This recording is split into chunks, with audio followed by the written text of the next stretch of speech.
आज हम कक्षा 11वीं में अर्थशास्त्र के अंतर्गत आंकड़ों का संग्रह पढ़ेंगे। इस पिछले में भी हमने देखा था आंकड़ों का संग्रह किस प्रकार से किया जाता है, जैसे कि हमने डाक द्वारा देखा था, फोन द्वारा देखा था और साथ ही साथ प्रत्यक्ष रूप से या अप्रत्यक्ष रूप से आंकड़ों का संग्रह देखा था। अब आगे देखेंगे कि और किस तरह से हम आंकड़ों का संग्रह करते हैं। हम देखेंगे कि भारतीय जनगणना जो होती है हर 10 साल में एक बार होती है। सबसे पहले जो हुआ यहाँ पर हम देखेंगे कि जनसंख्या जो समग्र है, भारतीय जनगणना जनसंख्या समग्र जनगणना द्वारा हम संकलित किया जाता है। और जनगणना का अर्थ होता है एक निश्चित प्रदेश या वहाँ पर निवास करने वाले सभी व्यक्तियों के संबंध में निश्चित जानकारी एकत्रित करना कि कितनी जनसंख्या बढ़ी है, कितनी जनसंख्या कम हुई है, कितने लोगों की मृत्यु हुई है, मतलब जन्म मृत्यु और जनसंख्या वृद्धि, वो सारी चीज़ें हम उससे पता कर सकते हैं। इसमें एक निश्चित प्रदेश, एक निश्चित समय और व्यक्तियों के संबंध में जनांगीकी, आर्थिक और सामाजिक तथ्यों का भी हम संकलन, संपादन, प्रकाशन करने में संपूर्ण प्रक्रिया को हम जनगणना कहते हैं। अब जनगणना की प्रमुख विशेषता है सर्वव्यापकता। सर्वव्यापकता इसका अर्थ है कि जनगणना के देश के प्रत्येक व्यक्ति के विषय में बिना अपवाद के जानकारी एकत्रित करना, मतलब सभी व्यक्तियों की जानकारी पूर्ण रूप से एकत्रित करना। फिर एक साथ आगणन। अब एक साथ आगणन का मतलब क्या है? इसमें जनगणना से संबंधित जो सभी सूचनाएं जो हैं वह निश्चित समय निश्चित बिंदु संदर्भ में जो संकलित की जाती है और समांकों के हम तुलनात्मक अध्ययन भी नहीं किया जा सकता। मतलब ये सारी चीज़ें जो हैं हम एक ही समय में, जैसे कि 10 वर्ष में सिर्फ एक बार हम जनगणना होती है, उसमें पूरे प्रदेश में मतलब पूरे देश में ही जनगणना होती है और फिर उसको हम आंकड़े निकालते हैं। फिर एक निश्चित परिभाषित क्षेत्र। जनगणना जो है किसी निश्चित भू क्षेत्र में की जाती है और यह भू प्रदेश जो है भौगोलिक अथवा राजनीतिक क्षेत्र होना चाहिए। फिर नियमितता। जनगणना एक निश्चित अवधि पर नियमित रूप से की जानी चाहिए, जिसे कहा गया नियमितता। जैसे कि 10 वर्ष के पश्चात जनगणना की जाती है, मतलब जनगणना का अंतराल कितना है? 10 वर्ष का है। फिर देखेंगे संगणना की रीति, मतलब हम और किस तरह से हम उसको एकत्रित करते हैं। तो अनुसंधान क्षेत्र में संपूर्ण इकाइयां सामूहिक रूप से समग्र कहलाती हैं और उसके बाद समग्र की प्रत्येक इकाई का अध्ययन किया जाता है, उससे निष्कर्ष भी निकाला जाता है। जनगणना में जो है उत्पादन गणना की इस रीति से भी की जाती है, जैसे संगणना की उपयुक्तता।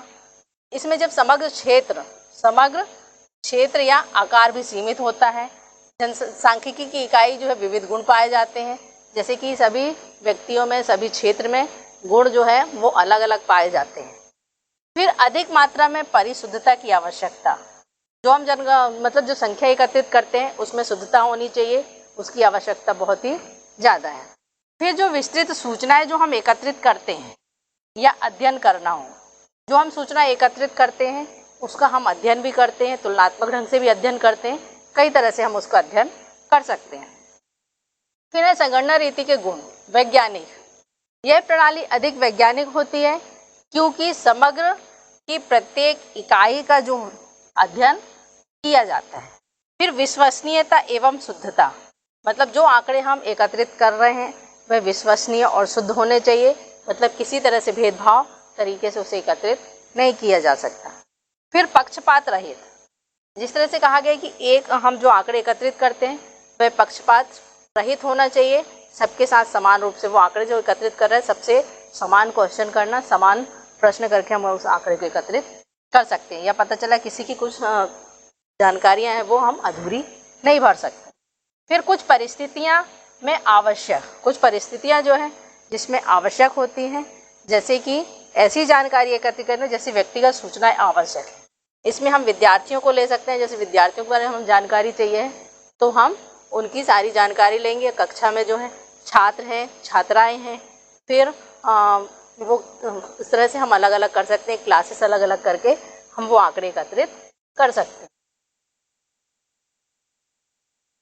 फिर उसके बाद यह जानकारी जो है जैसे पिता का नाम, उसकी आय कितनी है, फिर व्यवसाय क्या करता है, व्यवसाय का चुनना, ये सारी चीज़ें जो हैं वह उससे हमें पता चल जाती हैं। फिर है विविधता। विविधता मतलब इकाइयों की जो विविधता हो और रीति ही लाभदायक रहती है, मतलब जो जानकारी हम भरते हैं, पूरा आंकड़ा जो भरते हैं वह विविधता पाई जाती है। फिर अप्रत्यक्ष अध्ययन भी करते हैं। फिर जनगणना रीति की जो सीमाएं एवं दोष हैं वह क्या है? जैसे अत्यधिक व्यय, सबसे पहले तो हम दोष देख रहे हैं इसमें, अत्यधिक व्यय, प्रत्येक इकाई के संपर्क में स्थापित करने के कारण जो है व्यय अधिक होता है। फिर है कुछ विशेष प्रकार की परिस्थितियां जो है अनुपयुक्त होती हैं, और लंबा समय या कठिन परिश्रम, इसमें समय बहुत अधिक लगता है और परिश्रम भी बहुत ही अधिक होती है।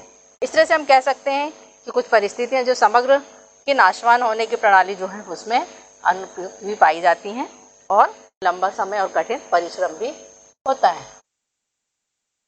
फिर है प्रतिचयन या निदर्शन रीति, इसमें सैंपलिंग मेथड दिया हुआ है, मतलब जो प्रदर्शन, मतलब इसमें हम एक तो लॉटरी द्वारा या फिर दूसरे तरीके से चयन करके या किसी व्यक्ति द्वारा चयन करके हम उन व्यक्तियों को चुन सकते हैं, ज़्यादा व्यक्तियों से कम उसमें। प्रतिचयन के अंतर्गत जो समग्र में से किसी आधार कुछ प्रतिनिधि इकाइयों को चुन ली जाती है।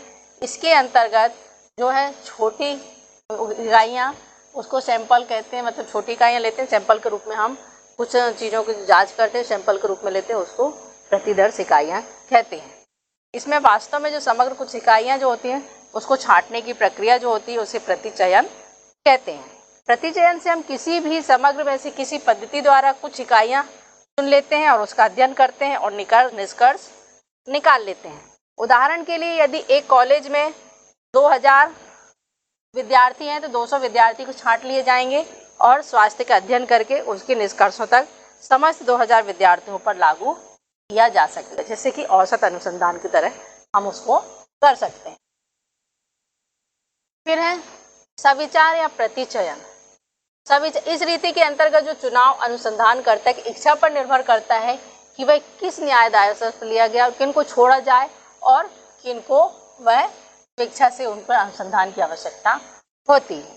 फिर देव प्रतिचयन, इसके अंतर्गत जो है इस प्रकार की इकाइयाँ छोटी की जाती हैं और ये इकाई के प्रति सम्मिलित होने की संभावना भी होती है, और कौन सी इकाई ली जाए कौन सी नहीं, यह करना भी अनुसंधानकर्ता पर निर्भर की प्रक्रिया पूर्ण रूप से वह उन पर ही छोड़ देते हैं। जैसे कि एक देव प्रतिशत एक प्रतिदर्श है जिसका चयन यह हुआ है कि समग्र की प्रत्येक इकाई को सम्मिलित होने के समान अवसर हों। अब इसके अंतर्गत हम देखेंगे लॉटरी रीति। लॉटरी रीति में क्या होता है, एक बॉक्स में हम कुछ चिट डाल देते हैं और दूसरे व्यक्ति से उठाकर उससे जिस व्यक्ति को चुनना है, जैसे 100 व्यक्ति से हमें 10 लेना है तो वह 10 पर्चियाँ निकाल लेगा।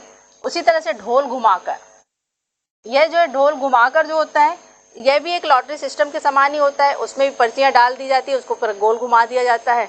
ये जो लोहे का हो सकता है या लकड़ी का भी ढोल हो सकता है जिसमें घुमाकर इसमें भी पर्चियाँ निकाली जाती हैं।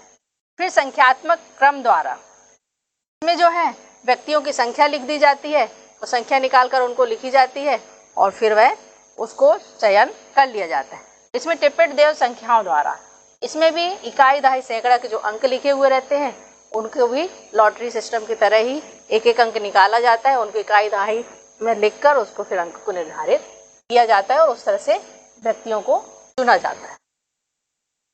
फिर स्तरित प्रतिचयन, इसके अंतर्गत जो है यह रीति जो है विविध गुणों वाले समग्र प्रतिदर्श छांटने के लिए उपयुक्त है कि सबसे पहले विभिन्न विशेषताओं के आधार पर विचार करके अनेक सजातीय खंडों के स्तर पर विभाजित किया जाता है। फिर है व्यवस्थित प्रतिचयन। अब व्यवस्थित प्रतिचयन क्या है, यह रीति जो है संख्यात्मक, भौगोलिक, वर्णात्मक विशेषता के आधार पर क्रमबद्ध किया जाता है। उसके पश्चात फिर यह इससे इकाई के चुनाव जो है देव प्रतिशत के आधार पर किया जाता है। फिर अभ्यंश प्रतिचयन। अभ्यंश प्रतिचयन क्या है, यह रीति के अंतर्गत भी उसी प्रकार से वर्गीकृत किया जाता है जिस प्रकार से स्तरित रीति के अंतर्गत किया जाता है। तत्पश्चात प्रगणकों के द्वारा प्रतिदर्श लेने को कहा जाता है। इस तरह से यह देव निदर्शन पर आधारित ना होकर प्रगणकों की इच्छा पर निर्भर करता है और यह जो है प्रगणकों की ईमानदारी, योग्यता पर निर्भर करती है कि वह प्रतिदर्श का चुनाव पक्षपातपूर्ण किया है या नहीं किया है। फिर है गृह कार्य। भारत में जनगणना कार्य कौन करता है, जनगणना वर्ष प्रारंभ की किस वर्ष की गई थी, जनगणना की 4 विशेषताएं बताइए। प्रतिचयन, रीति की रीतियाँ बताइए और संगणना किसे कहते हैं, इसके गुण एवं दोष बताइए। फिर देव प्रतिचयन क्या है, देव प्रतिचयन के अनुसार प्रतिदर्श चुनने की रीतियाँ बताइए।